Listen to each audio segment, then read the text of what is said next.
Hello, I'm Tony, and today we are taking a look at the oddly named Lost Lands Sand Captivity Collector's Edition, which is free from Prime Gaming via the Legacy Game Store until the 21st of February 2024. The title kind of is explained in the intro cutscene. Kinda. This is a typical point and click, hidden object puzzle melange game that we've had several times from the Legacy Game Store via Prime Gaming. But there's a few adjustments to the formula here that make a significant difference to how it plays, for better and for worse. The first really noticeable change is to the graphical style.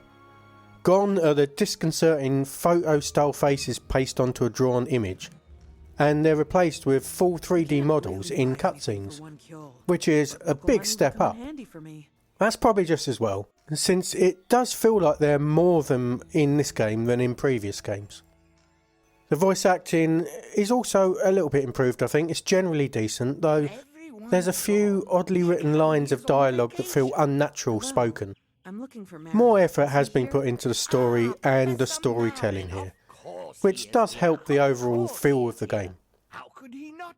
Music is pretty much constantly unremarkable. It's fine. It's nondescript, standard stuff you get in these type of games. It gets a bit more epic during the cutscenes, but it fills in the silence between sound effects and does its job well enough.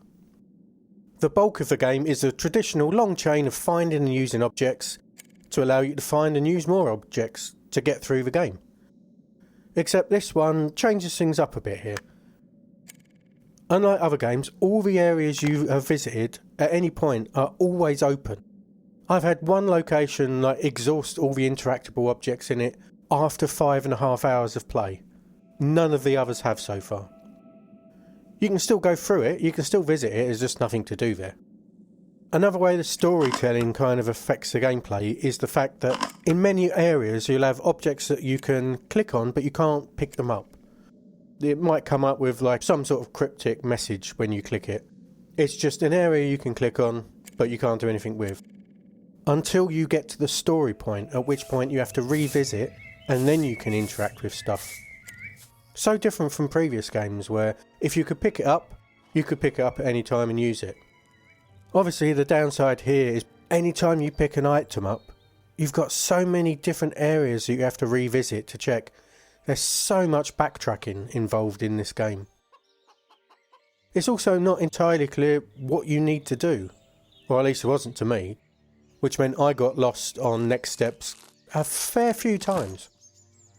Some of the things that you can pick up were pretty well blended into the background. I know it's a hidden object game, but damn, some of them are really hidden.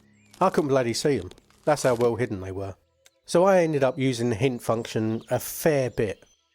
There's a standard settings in these games of being able to turn on or off the hint function or give it a longer or shorter cooldown, or giving you the ability to skip puzzles or not skip puzzles.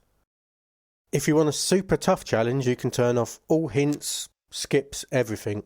You can turn off indicators for if something's interactable on screen or not. You can make it really, really hard. And if you want to do that, fair play to you. You've obviously got far better patience and eyesight than I have. Obviously a big part of these games is the puzzles, and I found them really hard. And unfortunately they seem to have taken away that easy mode option for puzzles where it kind of gave you a simplified version of the same puzzle. If you've enabled the skip option, obviously you can just give in and skip the puzzle entirely, which is a shame. I'd have really liked to have felt that I had some kind of intelligence here, but no, the game mocked me. I skipped loads of puzzles. I've mentioned the story a fair bit, but I've not talked about it. It is a really fantastical, magic-infused game.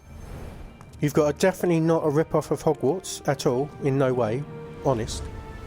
You've got trolls, you've got tiny little elemental creatures, magic's everywhere.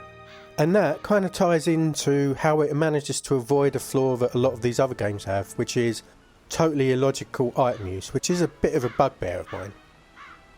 Obviously you've got magic items that aren't real. How would you use a dragon fang, eh? What's that? You'd carve a teleportation rune? Oh, yeah, no, that's right, well done. Didn't know that was common knowledge. Obviously these fantastical objects kind of can't be used illogically, but they do have instructions on their use somewhere within the game. And all of the mundane objects that you pick up, you use them how you expect them to be used, which I do appreciate. Obviously you do need to remember exactly where you could use that out of all of the possible locations that are on offer here. So nice to have a good memory. Now this game was a much improved experience over the others, thanks to the story being both a bit more interesting and more integrated into the gameplay. And obviously the removal of those sort of uncanny valley faces and weird lip syncing. Which, by the way, the lip syncing is still pretty bad, it just doesn't look as creepy anymore. The puzzles on offer are varied, which is what you want from a puzzle game. And I think it's probably going to be longer. Like I said, I'm 5.5 hours in so far, and I've pretty much just started chapter 4 out of 6 in the main game.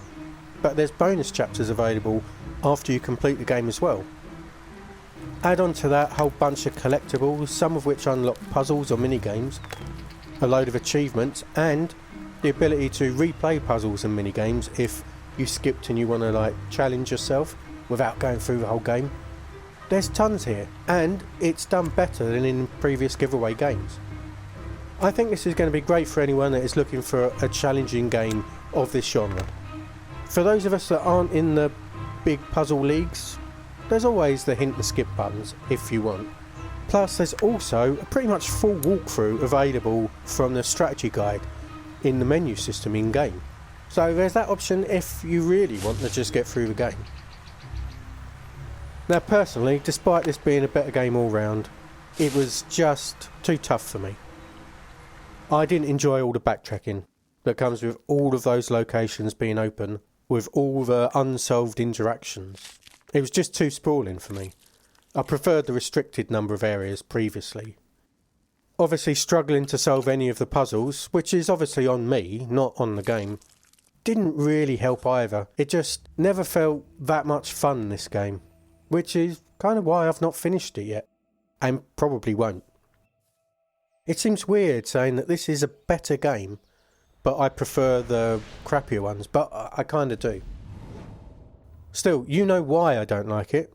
If that ain't a problem for you, you should definitely get this. As I say, it's better. And fans of this genre, definitely pick this up while it's free, because it might work better for you than it did for me. You might be smarter. You probably are. A bit of a qualified, lukewarm recommend from me. At least when it's free. Okay, that's enough messing about with magic and portals and playing this game. I'm off.